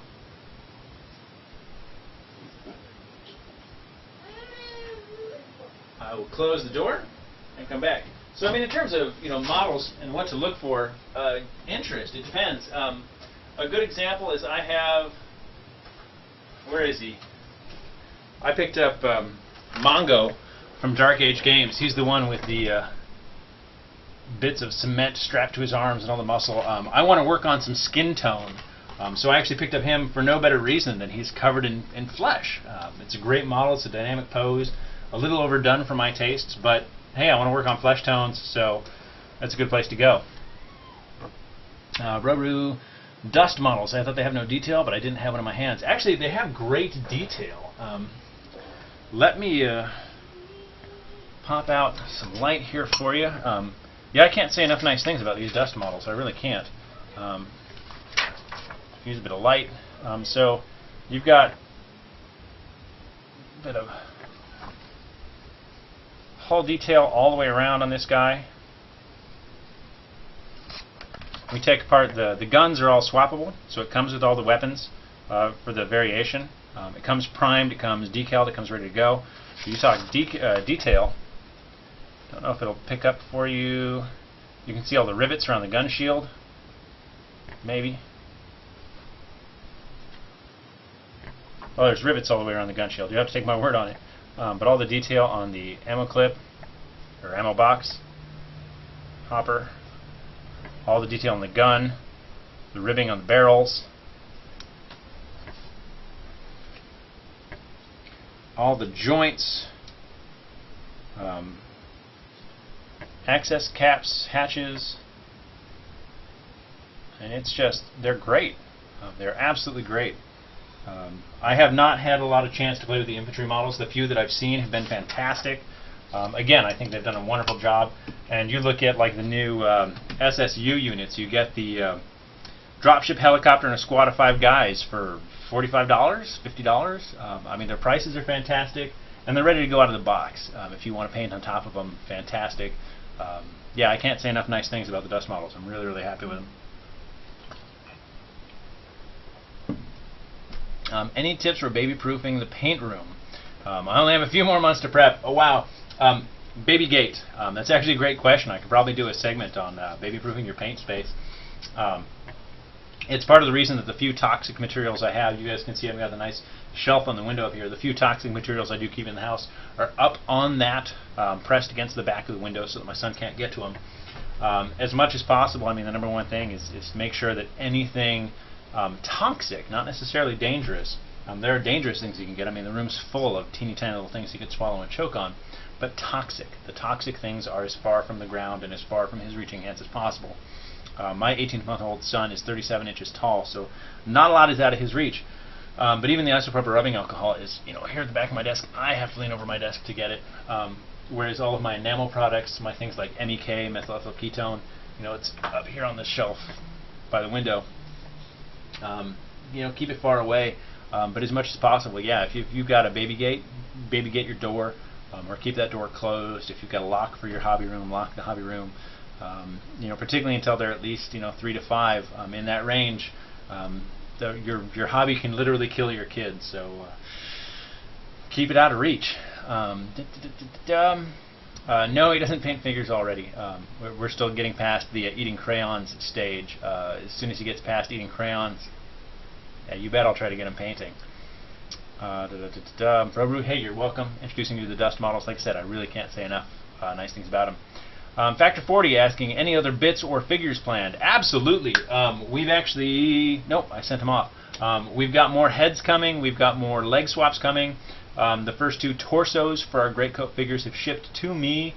I hope to have those ready for the September release. On the September release schedule, we've got leg swaps, 2 torsos, at least one head. I'm hoping we can get more than one set of heads ready for the September release window. November should have more. We are going to be doing a lot of figure releases. By January, I'm hoping you'll be able to build your first complete secret weapon multi-part infantry kit. You'll buy the pieces separately, but you'll have your option of leg, torso, head, and arm. Obviously, we've already got a broad selection of backpacks. We have more backpacks coming. People keep asking for different backpacks, and they've asked for such specific backpacks, and I'm so excited by some of the ideas that people are sending yeah, we've got more backpacks coming. So you'll be able to combine, mix and match some of those troop parts too. So if you decide you want to do a World War I British torso with the World War II French greatcoats that we've released, go for it. They'll work together. We'll find a way to make that fit together seamlessly and looks good, and give you the options to field a unique force that way. Or, of course, combine them with bits from your favorite company. We have made sure that they are compatible with the Pig Iron and the Games Workshop and other popular lines, so that you can mix and match. I have some here. I mean, my first set of the greatcoat legs, and of course, it's not going to want to work for us. The greatcoat legs with some Games Workshop bits. Our rebreather backpack, the officer cap, Games Workshop Acadian arms and torso, and I did one for each of these up here. So same idea, Acadian torso and arms, just because ours aren't ready yet. There it is. But with our greatcoat legs, and this is the gas mask, obviously with no helmet. So I've got my 4 of those up here just so I could test them and play around. Because of course I'm going to make a squad of these, if not an army. And include, a couple of 6x6s as my hellhounds. Have a good time, mix things up a bit. You guys doing custom torsos and arms? Yes. Our Dogma, we will have custom torsos and arms. Like I was saying, you'll be able to do complete mix and match infantry models. The first 2 torsos have shipped to me. We've got more heads on the way. The arms are going to take a little bit longer. I'm very specific about how I want the arms to be able to work and fit together. So the arms will take a bit longer. We probably won't see arms until early 2013, first or second quarter of 2013. Sooner, obviously, if we can do it.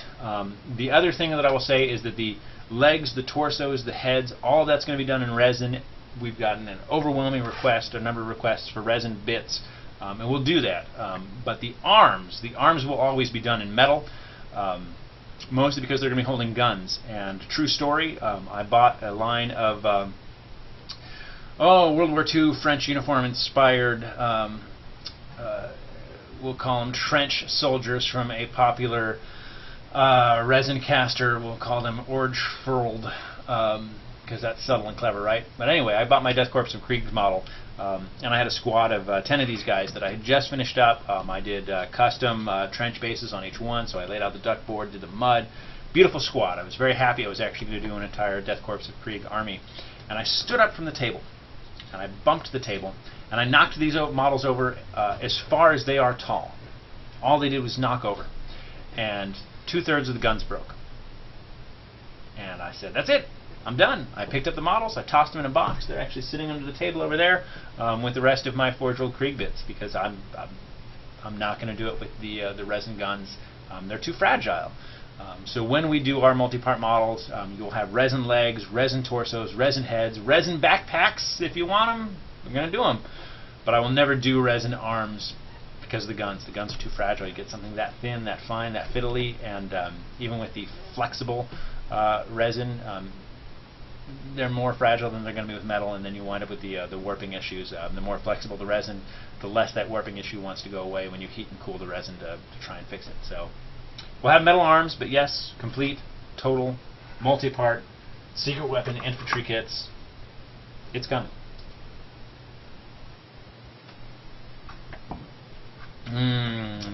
Manhattan. Metal didn't help the Iron Fang pikemen. Okay, that's true. With the War Machine models and the Iron Fang pikemen, they're really bloody long. We also won't do giant, super long guns on any of our guys. Nobody's going to be carrying like some super crazy rifles, so it should be all right.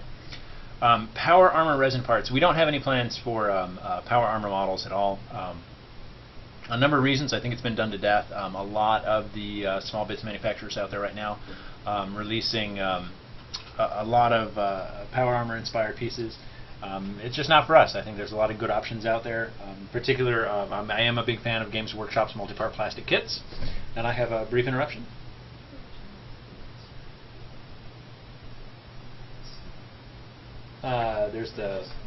You can just unplug it for now. Otherwise, there's a black toggle switch. It's not like a button, but a little silver bar with a little black knob on here.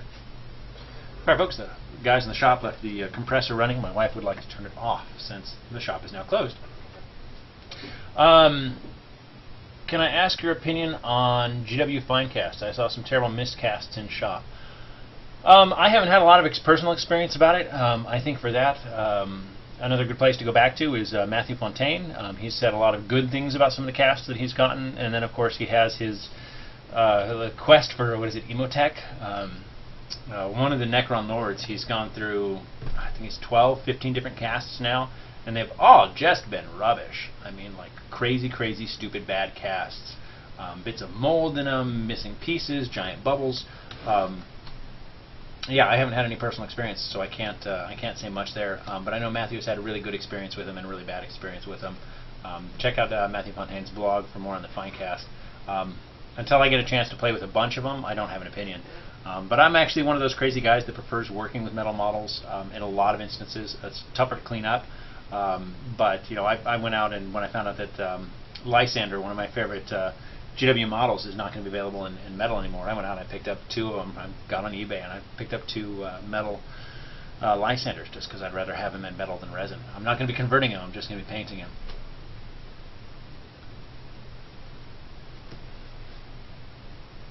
Some more Finecast questions here, but we've got about 12-15 minutes. I can run a little over.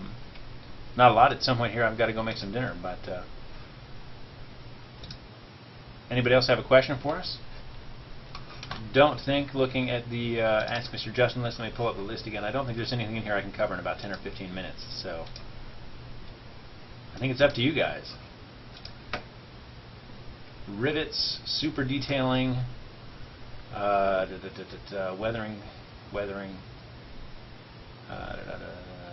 making tanks that are predominantly 1 or 2 colors. Yeah, that's not gonna. White, black, or gray primer.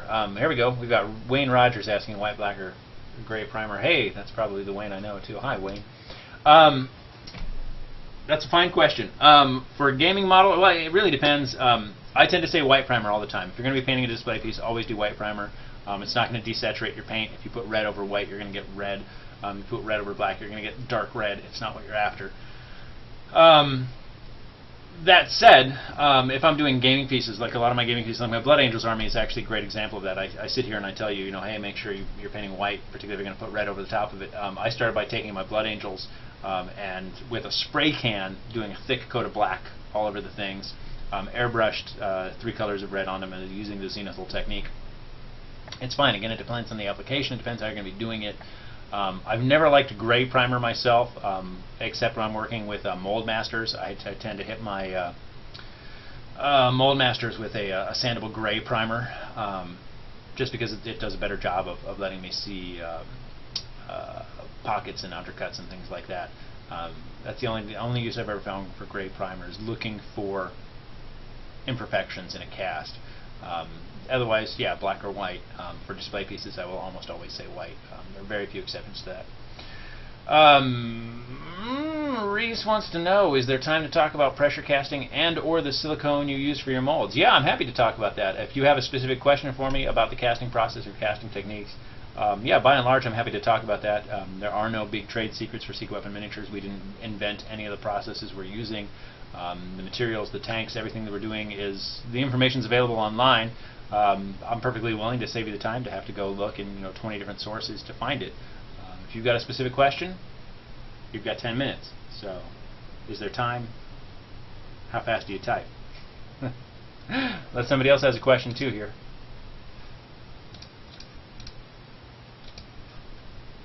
Silence. That's alright. It gives me a chance to drink some Manhattan.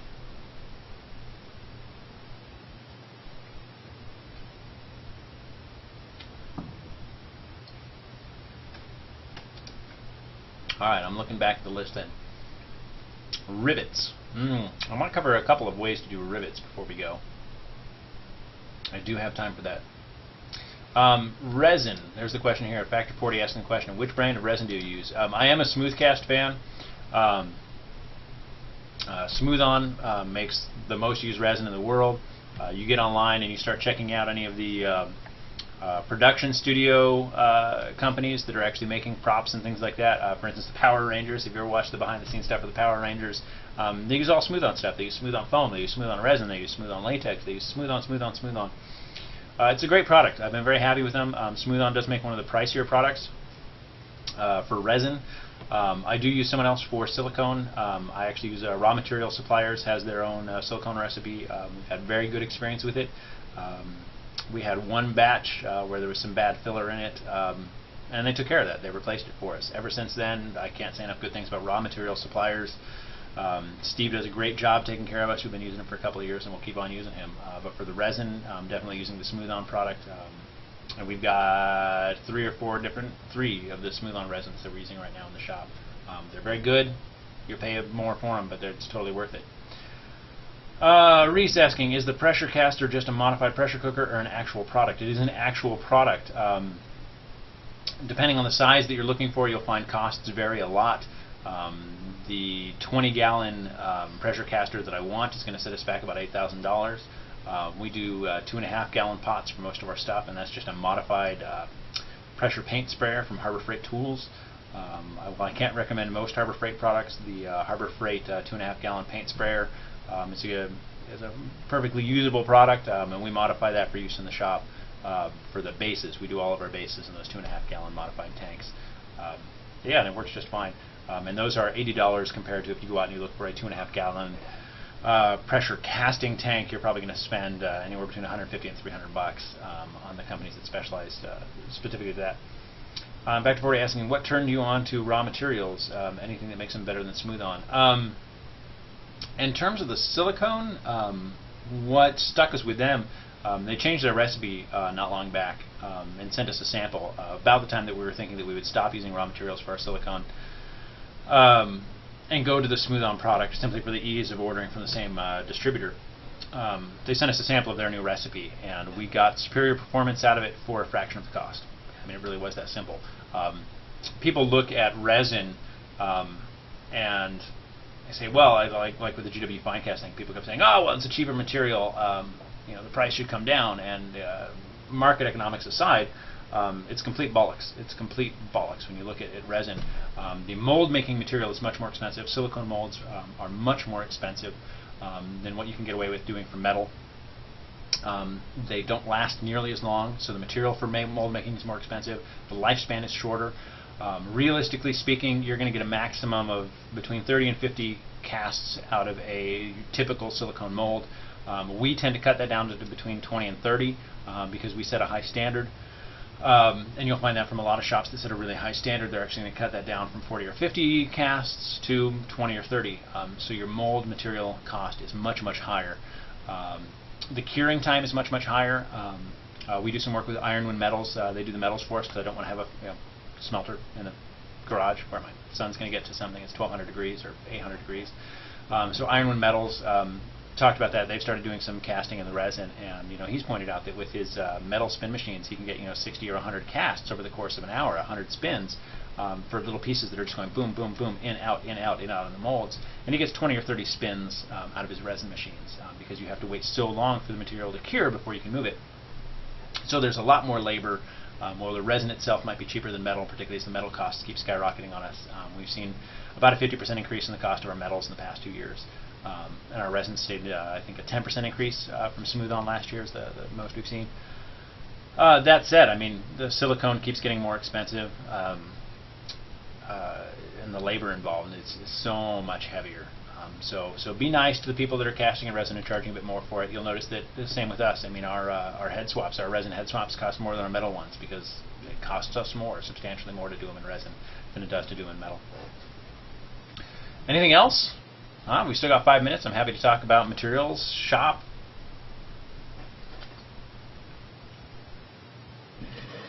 I'd like to make the Ask Mr. Justin segment hobby related. It certainly doesn't have to be specifically to secret weapon products. I'm happy to talk about basing. I'm happy to talk about whatever you guys want. If it's something I can cover, I'm happy to do it. Otherwise, I'll tell you I can't. or I'll get somebody on that can. At some point, I'll probably bring Dave in as well. He's our production manager out in the shop. Get him to answer some of your questions about the production process out there in the shop as well. Factor 40 asking, are you self-taught in regards to casting? I was. We did actually hire someone to come out, and actually 2 guys now, to do classes. One for the full staff on mold making and the casting process, and then one just for me, where I went and took some classes in the casting and mold making process to learn to find those gaps in what I knew. There's a lot of information, of course, out on the web, a lot of good websites, forums, things like that for resin casters. I highly recommend it. I'd say 80–90% of what I feel like I need to know in order to do this job, the job that I don't do anymore since I'm not involved in the production, but 80–90% of what I needed to know in order to do production, I picked up from the forums.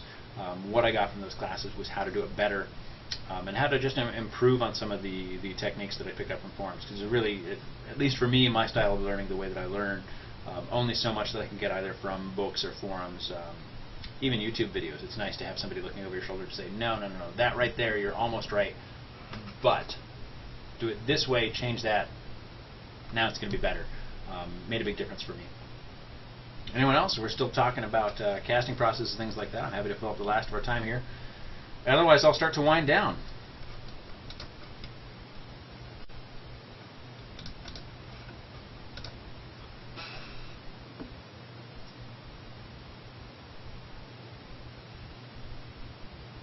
Plus, I'm nearly out of Manhattan. That might actually become the measure, right?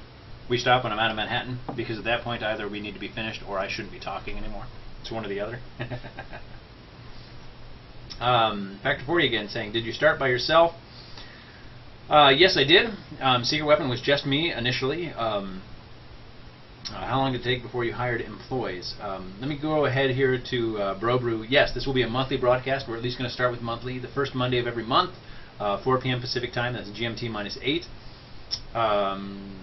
I'll come back to the Secret Weapon questions after. Any plans for stuff like sandbags or other barricade-style terrain bits? Yes, I do actually have plans for some sandbag stuff. I do need to get through some bases first. I've got a set of bases that are actually test bases that are in the molds right now. I've got the lava bases, the test base for which is, yeah, I am lava. And you get through some bases, and then I'm going to get back to terrain. We've got a lot more terrain pieces coming. Nothing specifically sandbaggy, but we've got a lot more barricades coming.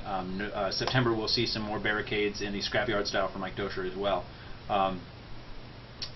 Yeah, we'll definitely have a lot more terrain coming. You're going to see a lot more terrain, a lot more bits, and going into 2013, probably a lot less bases. We have one of the best selections in bases right now in the market, and I'm not sure how far we need to push that. I'd rather see more conversion bits and more terrain. I'm really excited about some of the things that we've got coming for terrain. But coming back to the Secret Weapon questions, nope, sorry, we've got a Frontliners question. With Frontliners, do you want them to have all your bases or just use them? Reese, with the Frontliners questions, better to email me there one-on-one. There are a lot of criteria that goes into picking our Frontliners, and certainly somebody that has an entire army based, if you're talking about the gaming front, somebody with an entire army based is going to have a better chance of getting into the program than somebody that doesn't. But did I start by myself? Did I start Secret Weapon by myself? Yeah, I did. A bit of background for the folks that haven't seen it or heard it elsewhere. I actually had a background in business development, corner office job prior to this that was literally killing me. I wound up with a bleeding ulcer and acute hypertension. I was working on bad weeks between 60 and 100 hours a week. And my wife and I were planning to have the wee baby Seamus, who made an appearance earlier on the video, if you were watching. And I had done it just as an exercise. I was looking at the companies that made bases and such, and ran a market and business analysis to see whether or not it would work, whether or not money could be made doing it. And made the decision one day. He's like, you know what, I got to get out of this job. I'm going to do this. So I did. Left my job of 5 years, left a 15-year career behind to do this. Haven't looked back. Actually, I can't say I didn't look back. At one point, actually, in August of, I guess it would have been 2010, I had one guy that I'd met doing Shakespeare Festival working for me 5 hours a week, just to help cast, because I was only casting like 1 or 2 days a week at that point. And I had just been offered another corner office job, and my wife asked me to turn it down. She says, you know, hey, our son's due in October. don't do it. You did the analysis for this, you know it's going to work. And sure enough, September of that month, we saw a 300-something% increase in business. We were working 5 days a week. There are now 2 full-time guys, 1 part-time guy in the shop. One of them's taking a class, otherwise he'd be full-time. It should be 3 full-time guys in the shop, and I haven't done any production work in the better part of a year. I'm in here every day dealing with administration, responding to about 100 emails a day, sculpting bases when I have to, and working on other stuff. We've got exciting new things that'll be announced in 2013. But yeah, it took probably about a year before I had to have help. I could not, at this point, there's no way I could do it by myself. There's absolutely no way that one person could do this job. It couldn't be done. But we've seen a lot of growth over the last 2 years, and there's no way I could do it on my own without working 20 hours a day, 7 days a week, and there's no point in doing that. It's just not worth it. Any last minute questions? We'll stick to secret weapon stuff since that's what we're finishing on here. Otherwise, I'll wrap up and say goodnight to everybody so I can go make tacos. It's taco night. Hey, my pleasure. I'll see you guys in a month, and of course, in the interim, if you have any questions, drop an email to misterjustin@secretweaponminiatures.com. Always happy to answer hobby-related questions. Of course, if you have a Ask Mr. Justin segment question, submit that, send it over, and hopefully next month, for August, we should have the 2 cameras set up and a little more prepared to answer all of your questions. Appreciate it, folks. My pleasure. See you guys in August.